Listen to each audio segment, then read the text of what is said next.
Okay, so greetings students. Since walang pumasok ngayon para sa ating Android Advanced. So in this case, I'm going to record an audio for this lesson. Our topic for today in Android is about user interaction, which is part 4, I think. Natin. And this part is we're going to discuss about the menu. Okay.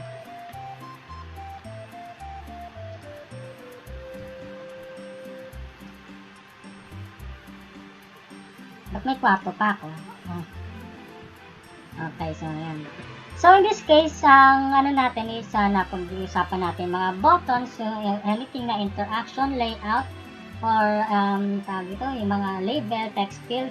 So ngayon, yung di-discuss natin about here is about yung menu. So ano nga ba ang ano natin? So we have different types of menus. And then we have the what we call the app bar and option menu, contextual menus, pop-up menu, and dialogues and pickers. So first, let's discuss yung type of menus. Siyempre, ano ba yung menu? Usually, ang menu is a set of an option. This user can select a menu to perform a function. For example, searching for information, saving information, editing information, or navigating to a screen. So here we have an attached figure to show the types of menus that the Android system can offer. So basically, tingnan natin yung image natin. Meron tayong 1, 2, 3, and 4. Sa number 1, we have yung tinatawag natin option menu. So pag sinabing option menu, ito yung lumalabas sa app bar. Usually, kapag kunwari kailangan natin sa example, mga search to perform or share, link, profile, settings, etc. etc. So, I think familiar naman kayo dyan, diba, pagka ganon. So, usually, meron yan sa mga tulad ng Facebook, sa app, or Shopee, anything. And then, contextual menu, number 2.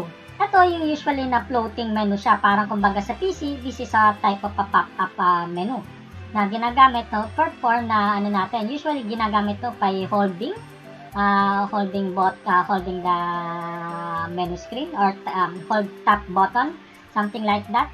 And then, usually, di ba, ito yung mga, for example, copy, select all, paste, go to link, something like that, or edit. O, dito naman sa example natin, we have yung edit, share, or delete. And then, third, we have yung contextual action bar. It appears at the top of the screen overlaying the app bar with action item that affects the selected element or elements. Example dito, we have yung edit, share, and delete. And then last, we have yung talaga literal na pop-up menu. It appears anchored to view in an image button and provides an overflow of action second part of the two-part command. So usually, example nito ay yung mga Gmail na kunwari magsisend to mail or reply all, or forward. So sa app bar and option menu,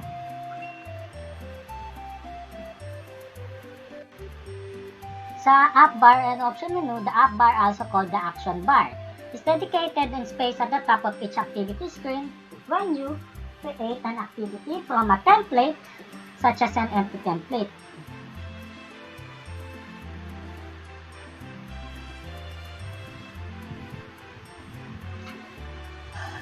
Siyempre, ang app bar by default, siyempre, ang doon is yung, for example, nag-create ka ng activity, new project. So, ang magiging niya, yung title niya sa taas.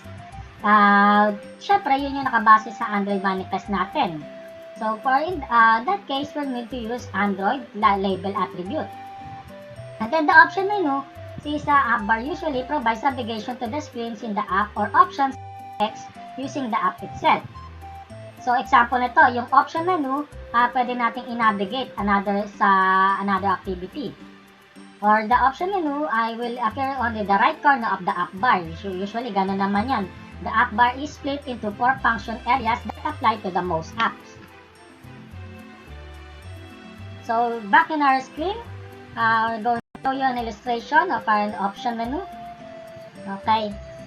So, dito, we have first the navigation button or up button. Siyempre dito usually makikita natin yung mga menu na kailangan natin gawin.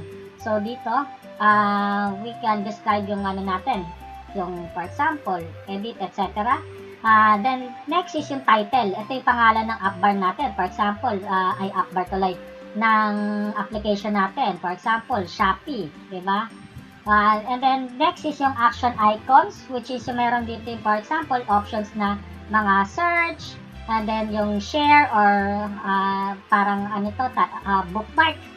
And then, overflow option, this is nag-a-appear na pop-up na, kunwari, for example, share, edit, something, or reply, copy-paste, mga ganon.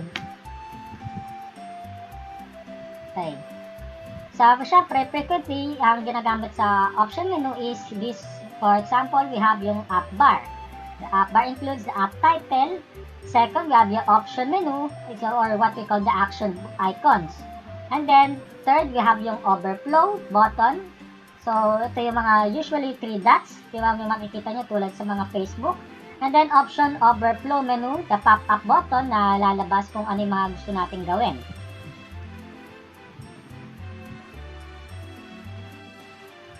And then, adding app bar, each activity that use the default theme has also an action bar. Meron pwede kang maglagay ng anything na features pag-editing natin sa pag-navigate ng action bar natin. So, depende sa gagamitin natin. So, by the way, ang app bar na ito ay kailangan version 7 App Combat support sa library ng Android natin. And then toolbar, so what's the point of toolbar? It makes it easy to set up an app bar that works on a wide range of devices. Toolbar gives you room to customize your app bar later as your app develops. And then, toolbar includes the most recent features and it works for any device that can use support library. So, paano natin, instead of yung default na action bar, we can use toolbar. You can start your project with the basic activity template. That template implements toolbar productivity and it implements a rudimentary options menu with 1 items.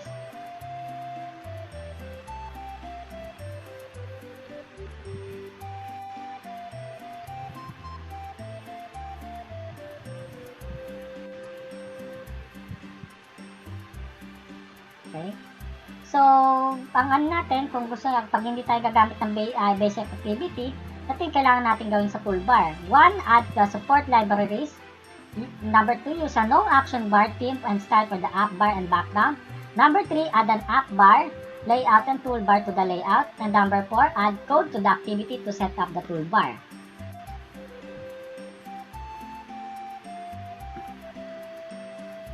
Okay, next, using themes to design the app bar. If you start an app project using the basic activity template, the template adds a theme to replace the action bar. If you are not using the basic activity template, you can use the toolbar class for the app bar by turning off the default action bar using a no action bar template, theme. And then when you create a new project in Android Studio, an app theme is automatically generated for you.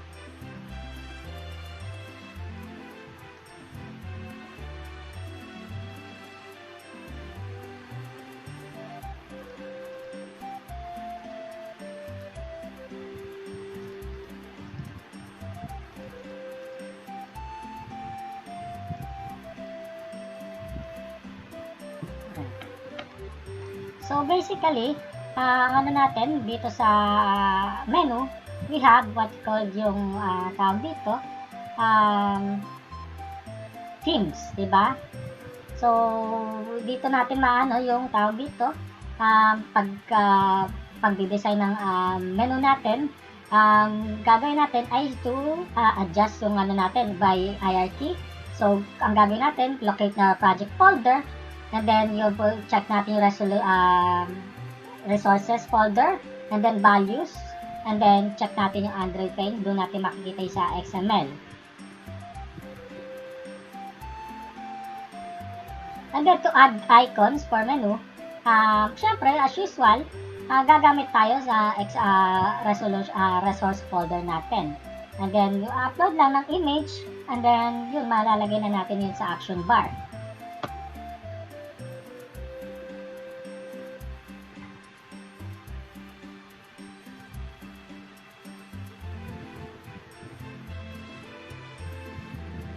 Okay, so next, let's discuss contextual action bar. A contextual action bar appears at the top of the screen to present action the user can perform on a view after long clicking the view as shown in the figure below. So, we're gonna show you the illustration.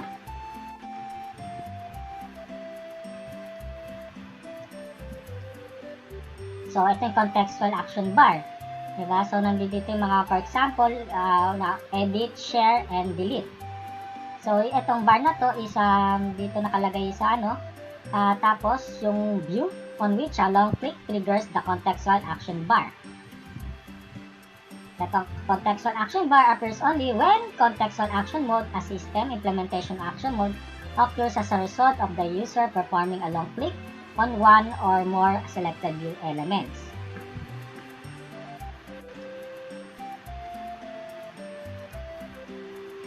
So, dito, sa action mode, it represents a user interface na nagpo-provide ng alternative interaction, replacing parts of the normal user interface until it finish. Sa example nito, yung text selection is implemented as an action mode, as a contextual action that works on a selected item on the screen. Selecting a section of text or long clicking a view triggers the action mode.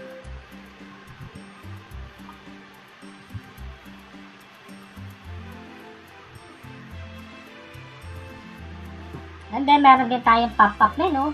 Siyempre, usually, ang pop-up menu is a vertical item anchored sa natin.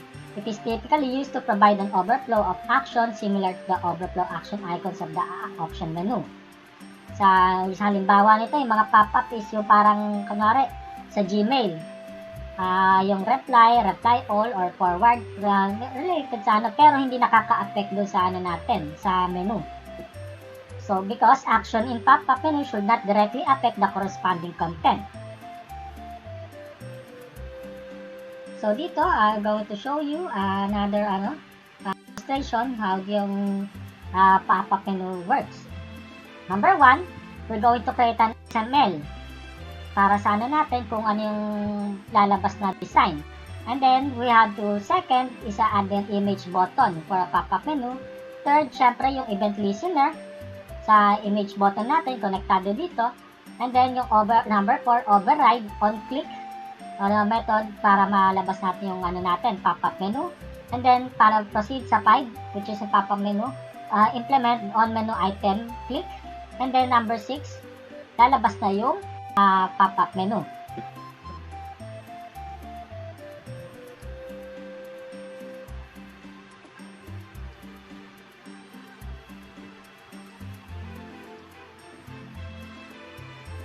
Okay, so next we have yung what we call the dialogue.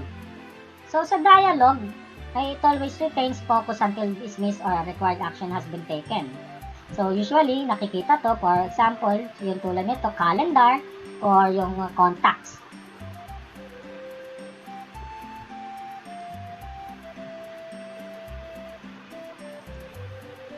So ano-ano meron sa dialogue class? 1, we have yung alert dialogue. Yung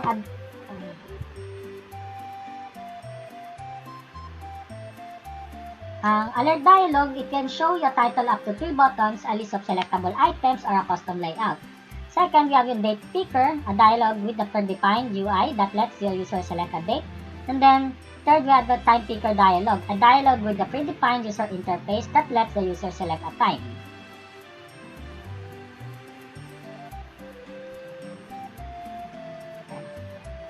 So, yun yung topic natin. So, para sa natin, about menu. Later, I'm going to send this PowerPoint in your Google Classroom. And then, check na lang po yung lesson. So, for this case, we're going to have a quiz. Okay? So, review na lang po. Sa next time, tayo, meeting online. So, thank you and goodbye.